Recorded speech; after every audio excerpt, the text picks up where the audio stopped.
All right, I'm going to read you this book. It is called How to Knit a Monster.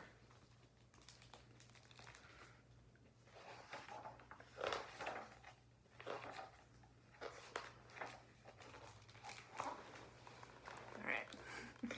Greta is a goat, a white goat. When she goes outdoors in wintertime, she's almost invisible. She is a very, very good knitter. She knits socks for everyone she knows, and for many she doesn't know. Today, Greta decides to knit something different. How about a whole goat? She tries a little one first. Click, click, clickety click go her knitting needles.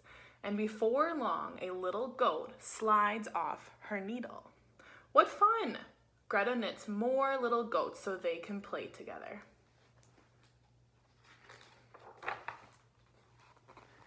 Mean Mrs. Sheep marches into Greta's house.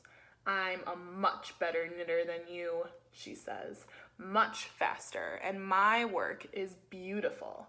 You knit too loosely. You drop stitches. What on earth are you knitting now? What a mess. Greta is upset. She wasn't watching her knitting. We'll see who knits the fastest, Greta thinks angrily. Click, click, clickety click go her needles. Mrs. Sheep keeps talking. Greta still isn't watching her knitting. She decides it's finished and ends it off. And a wolf jumps off the needle. The little goats run away.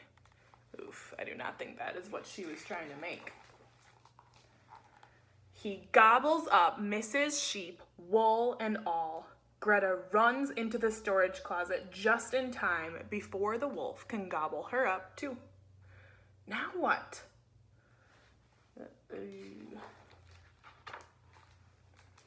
She has an idea.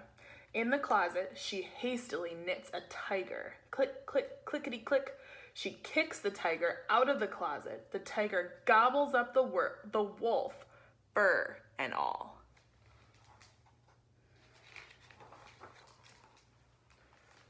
Ooh, it's a lot darker now. Looks a little scary. What's that noise? It's the tiger lying outside the closet door and licking his chops.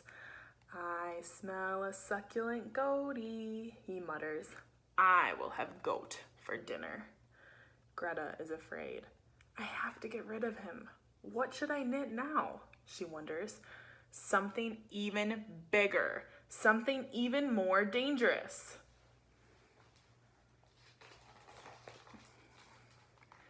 Click, click, clickety click go the needles. The tiger is still muttering.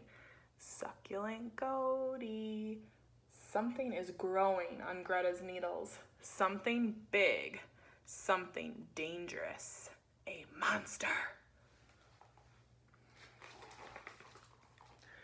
Greta is smart. This time, she keeps the last stitches on her needle.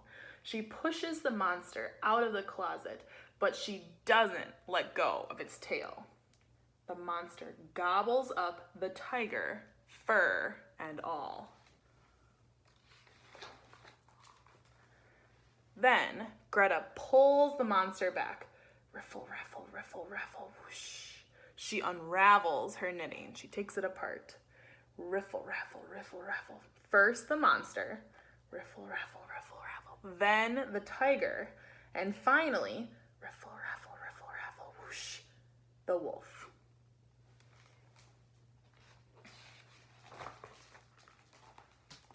And there is Mrs. Sheep.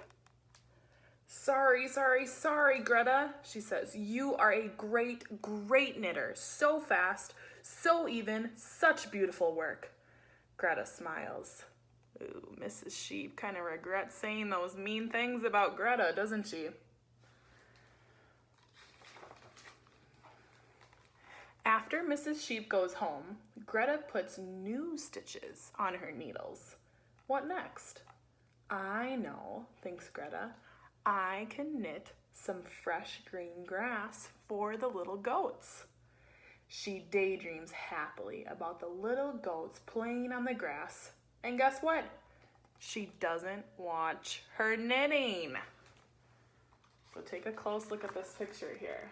She's just thinking about those goats. She's not thinking about what she's knitting. And all of a sudden, what does she knit without knowing it? So that book was How to Knit a Monster. And lately in first grade, we've been talking a lot about the message or the lesson that the book might be trying to teach us. And I don't know what you guys think, first graders, but I think that the lesson here would be probably paying attention to what you're doing, right?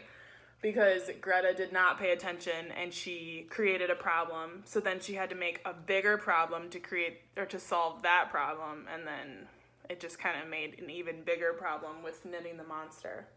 So that's what I think. Thanks for reading along with me.